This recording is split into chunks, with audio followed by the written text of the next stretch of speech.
Es con mucho gusto que recibimos a Claudia Mengual, es una alegría reencontrarnos entre los micrófonos y como ella nos decía recién, comadreando fuera del aire, de alguna manera esto es como un déjà vu que se va pautando a medida que nuestra escritora sigue creciendo desde el punto de vista literario y también publicando. Bienvenida. Muchas gracias. Son, no sé si vale la pena decirlo, pero casi 20 años de encuentros periódicos cada vez que sale un libro, por lo cual también estoy muy agradecida contigo, María Inés. Me alegro mucho que así sea y creo que en algún lugar todavía hay en una cajita una rosa de Jericó. ¿Cómo no? Hay aquella primera rosa de Jericó de aquella ópera prima y vale la pena contar a los oyentes lo que es la rosa de Jericó. Es una flor que abre cada vez que uno la hidrata y luego se vuelve a cerrar y así a través de los años. Una preciosa metáfora de la resurrección de la vida.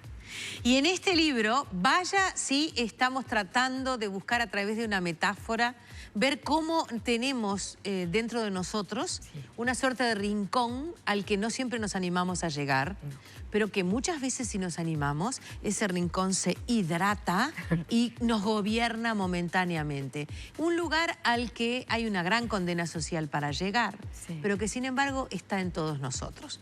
No quiero ser demasiado crítica, en realidad quiero que lean el libro. Primero voy a empezar por la parte más fácil y más grata. No vale ser escritora y escribir sobre París. No vale, no. Está medio camino hecho. No, exactamente. No sé si medio camino hecho, porque creo que es interminable, pero sí que hay un público cautivo que va a caer de rodillas.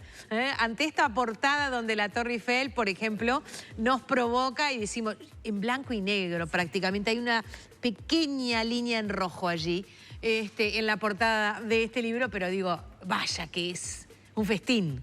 Es un festín porque París siempre será París, incluso en el contexto de esta novela que es la ocupación nazi, la Segunda Guerra Mundial, y es una París dolorida, es una París que resiste con esos ciudadanos maravillosos que ejercieron la resistencia, en algunos casos de manera pasiva y en otros casos de manera muy activa, ¿no? Tomando las armas, también con otros que colaboraron por distintos motivos que además a la distancia del tiempo es difícil juzgar, pero una París, María Inés, que resistió de la mejor manera que es desde la cultura, con cines, con música, con todo el arte que pudieron salvar, porque hay que recordar que un poquito antes de que entraran los nazis ya habían rescatado, sobre todo de los grandes museos, algunas obras de arte, pero las que quedaron estaban un poquito a merced del gusto de los nazis. Y se cuenta de que no era infrecuente de que en las mansiones de pronto se organizaran tertulias con los productos que se compraban en el mercado negro, que también existía, y entraba algún alto mando nazi, Goering podía ser, y elegía los cuadros que quería y luego simplemente se los llevaban. Claro. Quiero decir, es la París del miedo, del dolor, pero también la París de la resistencia que los nazis no acabaron de destruir, porque también la miraban con esa fascinación que hasta hoy nos provoca. Allí mete parte de su relato, instala parte de su relato Claudia Mengual, pero hay otra parte, y es bien interesante, que tiene un vínculo poderoso con esa Francia o ese tiempo histórico y que está en América Latina. Yo hace bien poquito vi casi de casualidad en cable una película donde Natalia Oreiro tiene un rol bastante protagónico de una mujer sufrida que está embarazada y en el sur de Argentina, en una zona que bien podía ser un Bariloche, hereda una suerte de posada junto con su marido. Y aparece una figura poderosa económicamente que a medida que vamos descubriendo a través de la película, vemos que trabaja a lo Mengele, o como Mengele, o no es Mengele. Me pareció una de las obras más logradas desde el punto de vista de la filmografía de Oreiro. Me pareció la película altamente perturbadora, provocativa desde la perturbación. Cuando Claudia Mengual me sienta en Carlos Paz, en una posada, donde la noche anterior hubo de alguna manera una suerte de fiesta, en un cambio de año, y al otro día alguien aparece muerto, tan muerto que no se puede ni siquiera llegar al cadáver, porque el propio cadáver en el baño tranca la puerta. Yo dije, ¿qué está haciendo esta mujer? Me está trayendo al presente, me está llevando a ese hombre que en la Argentina ha sido tan posiblemente poderoso como para compartir un secreto que quitara del poder a Cristina Fernández de K y lo mataron o se mató en un baño. ¿Qué está haciendo conmigo esta mujer? Me tranquilicé solo un poquito cuando apareció un taller de literatura y la foto de un bebé maravilloso. Pero todo eso me pasó a mí. Vamos a ver qué les pasa a ustedes cuando lean el libro. Ahora vamos a la presentación que hemos preparado para esta escritora y seguimos hablando de este lugar inalcanzable. Como todo llega tarde en Uruguay, los Reyes Magos se demoraron y fue recién el 7 de enero que Mabel Puceiro y Hugo Amengual recibieron el regalito más preciado, la llegada de su hija Claudia. Heredó de su padre la condición de lectora compulsiva. Prefería jugar con libros que con muñecas. Tenía 8 años cuando Hugo falleció y decidió mantenerlo vivo escribiendo. Superó la timidez con cartitas que iba dejando por la casa contando lo que sentía, mientras estudiaba en el Varela, el St. Catherine's y el British. Ya había escrito cuentos cuando se recibió de traductora pública en la Universidad de la República a principios de los 90. Podría haber sido una pintora aficionada como su madre, pero una mención en un concurso literario acerca de la figura de Carlos Gardel la impulsó a escribir su primera novela, La Rosa de Jericó. Repartió el manuscrito por decenas de editoriales, hasta que encontró una que se animó a tirar 500 ejemplares, que se convirtieron luego en 4000. Esa pila de libros fue el empujón para saberse escritora. Aunque prefiere escribir de mañana, las letras le caminan por la cabeza durante las 24 horas del día, ya sea en la computadora o en un cuaderno, donde avanza con más velocidad. Escribe hasta cuando duerme, sabiendo que los sueños resultan el momento más creativo siempre y cuando se recuerden. Su obra Cartagena ha sido publicada a lo largo y ancho de América y El lugar inalcanzable, que recién aparece en librerías, muestra una evolución notoria. La historia de un hombre que muere el primer día de 1992 en Carlos Paz es la excusa que Claudia Amengual encuentra para proponer lo que hace en todas sus novelas: desafiarnos con preguntas que debemos buscar en los textos e incluso conversar con ella, porque siempre está dispuesta a conversar con sus lectores, como lo hacía con el viejo Hugo cuando leían juntos.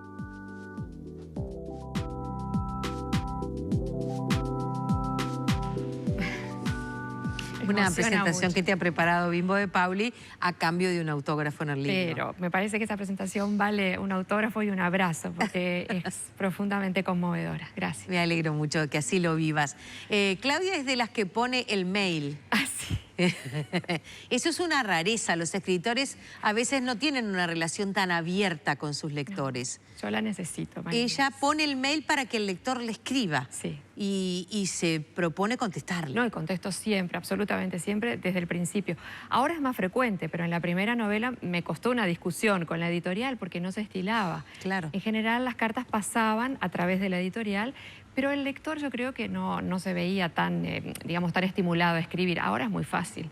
Entonces llegan muchos mails y da miedo abrirlos. Cuando uno ve en la casillita que es una carta de un lector, y da miedo. ¿Cómo no va a dar miedo? Si ese es el gran veredicto y quizá el único que importa. Ahora también te digo que es lo que impulsa a seguir, porque uno se pregunta, ¿y para qué seguir escribiendo? Ya está todo dicho, hay tantos libros, hay tanta información, tantas palabras, ¿para qué? Y bueno, cuando llega el mail de un lector y te resignifica lo que tú has escrito y te dice lo que ha significado en su vida, decís, bueno, de pronto quizá valga la pena un poquito más.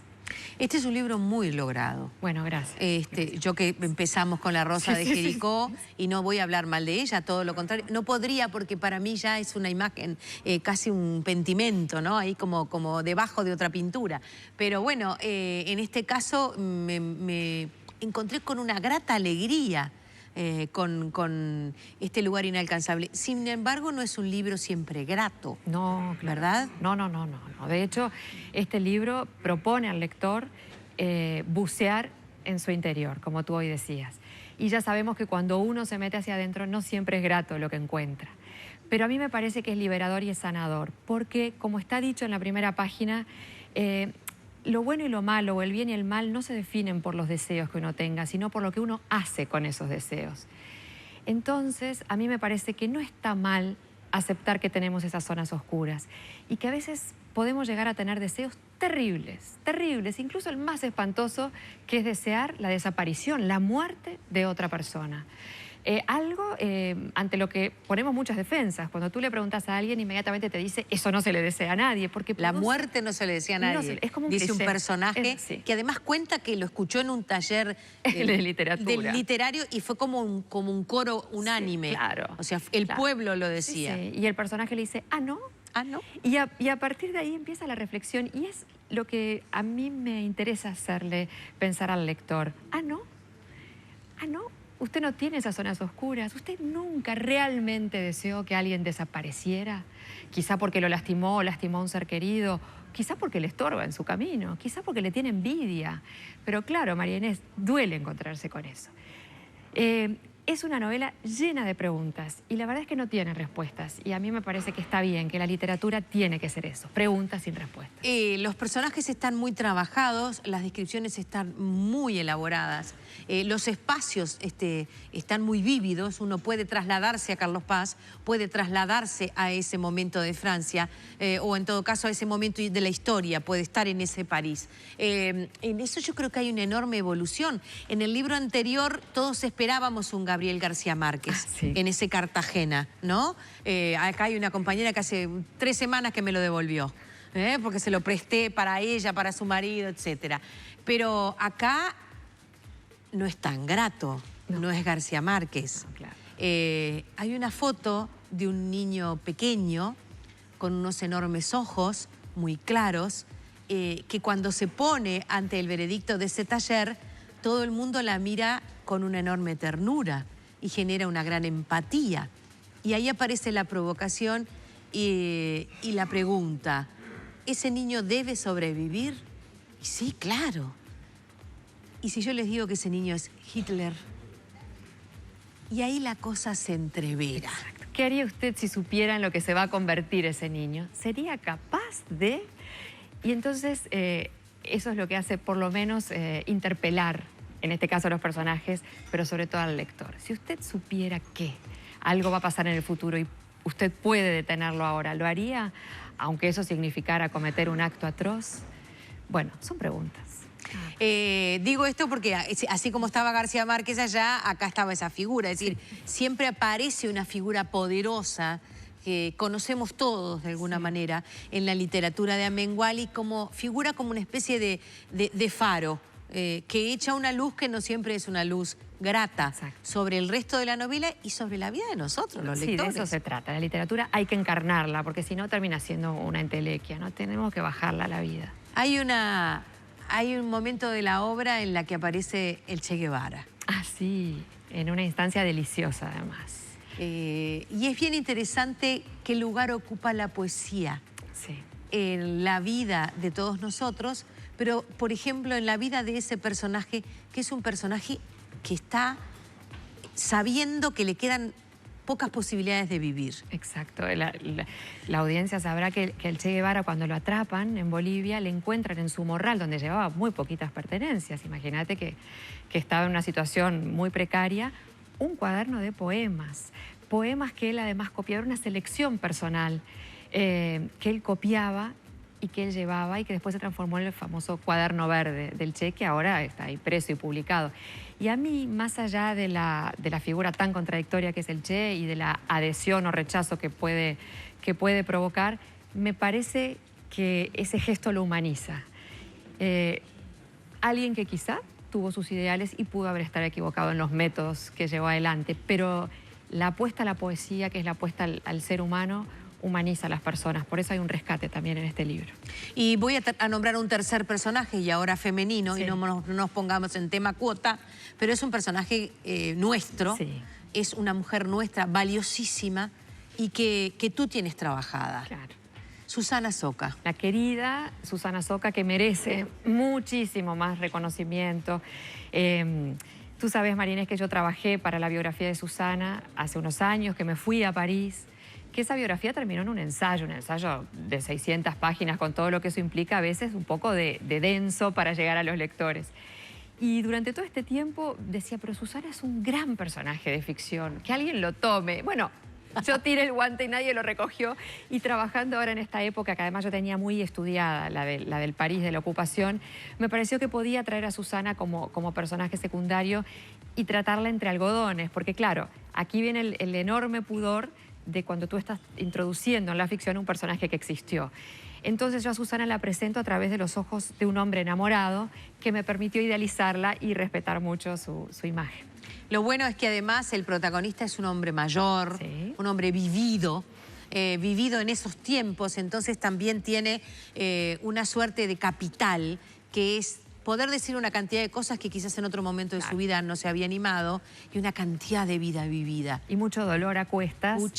Y muchas ganas de ir tras esa verdad que quizás ha sido el gran motor de su vida, ¿no? Porque finalmente ese es el lugar al que nunca se llega, ¿no? Al que nos aproximamos, pero nunca Así está en la portada La Provocación, dice que ese lugar es inalcanzable. Lo dice Claudia Amengual en este libro que acaba de editar, presentó antenoche, un día y medio, hace en la Alianza Francesa, a sala llena de amigos y de admiradores que estuvieron allí para presentarle su afecto y su enorme respeto por su literatura y su investigación.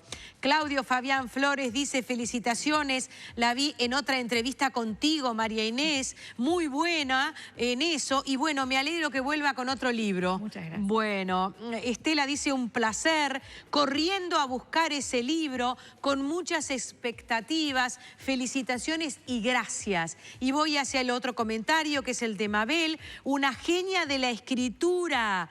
Leí Falsas Ventanas y La Rosa de Jericó. Muchas gracias. ¿Viste que no hay nada más poderoso que un lector cuando te dice leí esto, leí lo otro? Y siguen. Me conoce, está allí, no es mentira. Y aún no se ha ido, eso es lo importante. Y no es la tele, no es un fenómeno mediático. Sí. Hay verdad en eso. Sí, felicitaciones. Tú no sabes el agradecimiento que a mí me produce, ¿no? Yo no escribo para agradar al lector, pero escribo mucho pensando en el lector porque uno se debe a eso. Entonces lo agradezco. Es la primera vez en la vida que entrevisto a una escritora que escribe temprano en las mañanas. Sí, sí. Algo raro hay en esta mujer, perturbador. Ayúdenme a descubrirlo en su último trabajo literario, en esta última novela. Y aún así, con todo lo lograda que está, le gustaría un poquito más. O sea, mañana empieza a escribir de nuevo. Ahora disfruten esta. Gracias, Claudia. Gracias a ti. Hasta la vuelta siempre. Muchas gracias.